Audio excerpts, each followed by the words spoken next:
The middle class was once a symbol of the American dream.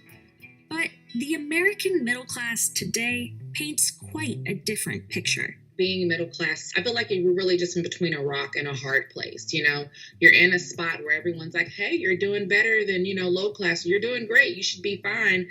And you're underneath the people who are actually doing fine. It was at least a secure category. Your kids would go to a school that you felt at least okay about. You probably own a car or two, and you'd own your own home, and you could pay for your kids' college educations. So there were certain kinds of assumptions around being a middle class person that have sort of shattered. A survey in 2018 found that a third of middle-income adults don't have $400 to cover an unexpected expense. In polls, when people are asked about being middle class, they frequently are less likely to say so, and more people now urge the pollsters to suggest that they're working class.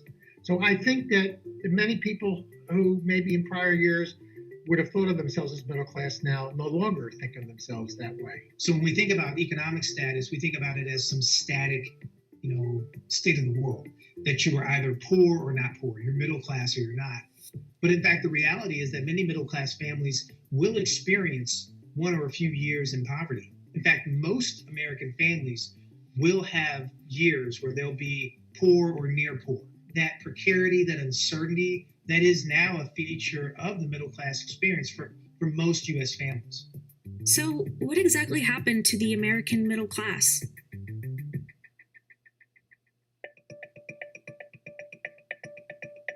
A study by the Pew Research Center discovered that the middle class, which was once comprised of the majority of Americans, has steadily shrunk since the 1970s. About 61% of American adults were considered middle class in 1971, compared to just 51% in 2019. However, the issue still remains widely debated. When people think about the state of the middle class and whether or not it's shrinking, it really is a difficult question. And I think the reason why is that as a nation, we've not actually established a formal definition of middle class. I was at a seminar recently where somebody literally said, there is no middle class anymore. The middle class is gone. And I thought, oh dear, that's political rhetoric. And I understand that it's a sort of a stand-in for saying that folks in the middle are hurting. But it's just really not accurate. We looked at the size of the middle class in these 16 rich countries in 1985 and again in 2016. And one of the things that surprised me was the size of the middle class in the United States did not change. It was about 59% in 1985, and it was 59% in 2016. Experts instead prefer the term squeezed to describe what's happening to the middle class today. Even if the middle class hasn't statistically shrunk, I do think that the middle class faces more in the way of pressures to maintain or even build upon their position. What it takes to actually live a middle class life, to have quality of life, in many American cities is not what it once was. They're not necessarily able to pay their rent easily. They can't own a property. If they're in their 30s, they may not feel comfortable having kids because they realize that having a child would be too expensive. And forget about medical care. If you have one thing happen to you physically, often people don't have good enough medical care. They don't have any insurance. This all goes into making somebody part of the squeezed middle class. As the middle class lifestyle grows more expensive and uncertain, it's also moving farther beyond the reach of younger generations. In 2019, just 60% of millennials were part of middle-income households in their 20s, compared with almost 70% of baby boomers.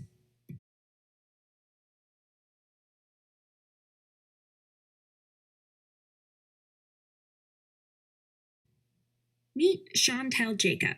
Chantel lives in suburban Texas with her husband and one child. And while a household income of just over $100,000 should put her family in the middle income tier, she says that her family is still struggling toward financial stability. Sounds great, 6 figures, but once we got married, the taxes that come out of my check, before I even get any money, before all of my benefits, $500 come out of my check automatically. And then you add in insurance, life insurance for my spouse, myself, and my son. And I also have money going aside for my son's college fund. It's not a lot because I can't do that much, but I want to have something for him. My check that starts off at about $3,000 goes down to $2,200 before I even get to touch it. Our rent's about $1,700. Electricity is about $150. Phone bill's about $280. Internet $60. We both have vehicles. Those are about $800. Insurance on those vehicles is about $400. On food, $400 to $500 a month, but that's increasing. We budget down to the dollar, and sometimes it's very disheartening to work all week and have people tell you like, "Oh, you're so lucky, you have a great job," and you're like, "I don't know about that." There are several reasons why the middle class is feeling squeezed. The first reason is stagnated income. Between 1970 and 2018, the middle class share of aggregate income fell by 19% in the US. In comparison, the share of aggregate income for upper income households saw a rise of 19%. Another study by the Brookings Institute found that income in the middle class has grown half as fast compared to both the bottom 20% and the top 20% of income tiers once taxes and transfers were taken into account. If I stay at a company for a while, my income becomes stagnant. It increases by a couple thousand. I generally have to job hop to have increases in my income, which in itself is not security. Middle class workers over the last 40 years have not been able to adequately benefit from the productivity growth, the expansion of the pie in the economy. We've measured this and found that the typical worker has fallen 43 percentage points behind the growth of productivity. What that means is that the middle class worker could have earned 1 percentage point more per year in compensation growth over the last 40 years. And they didn't get it because there was an erosion of labor's share of overall income and because of rising inequalities such that the top 10%, particularly the top 1%, and even more so the top 0.1%, took in much of the gains from the growth of the economy. While incomes stagnate, the cost of living has risen dramatically over the years. To put it into perspective, the average household income in the US saw just a 16% increase over the last 50 years. In comparison, housing costs increased by 190% and college tuition shot up by nearly 264% in the same time period. I first moved in over here in these apartments I live in 5 years ago. My rent was like $1,100. It's now $1,700. That $600 increase happened.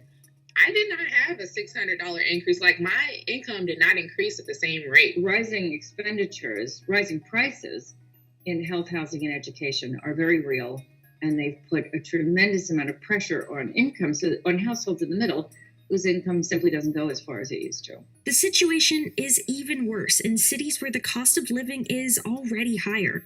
An analysis in 2018 found that raising a family in a middle-class lifestyle in expensive coastal cities like San Francisco or New York needs an income of at least $300,000 a year. For reference, just 10% of all households made $200,000 or over in 2020.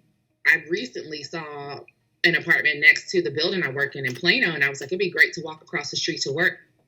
And it was like $2,400 for an efficiency. And I'm like, that's insane. And then it's like, well, what I have, they call a townhome, 3-bed, 2-bath, $5,500. I'm like, well, absolutely not. Like, I'm going to pay $5,500 and I don't own it. It's not mine. It's just getting worse. And everyone is like, I feel like native people are being pushed out to the suburbs.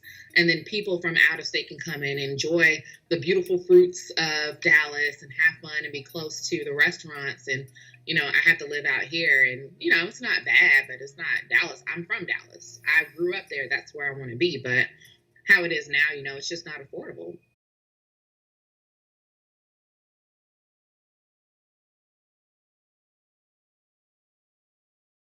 Policymaking might be both the fault and the solution of the middle class squeeze. There is no help whatsoever. There's no policy in place to assist people. And I feel like as soon as you get a job or as soon as you're working, they're just like, oh, that's all you need is a job. You got it. Go forth and have at it. The stagnation of wages and paychecks for people started in the 70s when productivity started growing more slowly, but really accelerated after 1979 and 80 when there was a huge growth of inequality, when the top 1% took off, when the stock market grew, but people's paychecks didn't.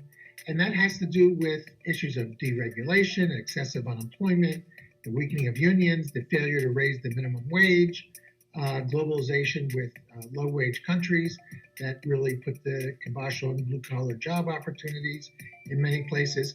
The point is that it's not that the economy got worse. It was that there were policy decisions made so that the economic growth did not filter down to the vast majority.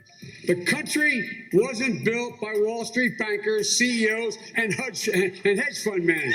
It was built by you. It was built by the great American middle class. In response, the Biden administration came into office in 2021 with a promise to revitalize the middle class. The $1 trillion bipartisan infrastructure bill from November 2021 and the upcoming Build Back Better Act both include provisions aimed at financially supporting middle-income families. But as Congress continues to find itself in stalemate, only time will tell whether these bills would really have an impact on the survival of middle-income households. I don't see any change effects. My friends that were struggling are still struggling.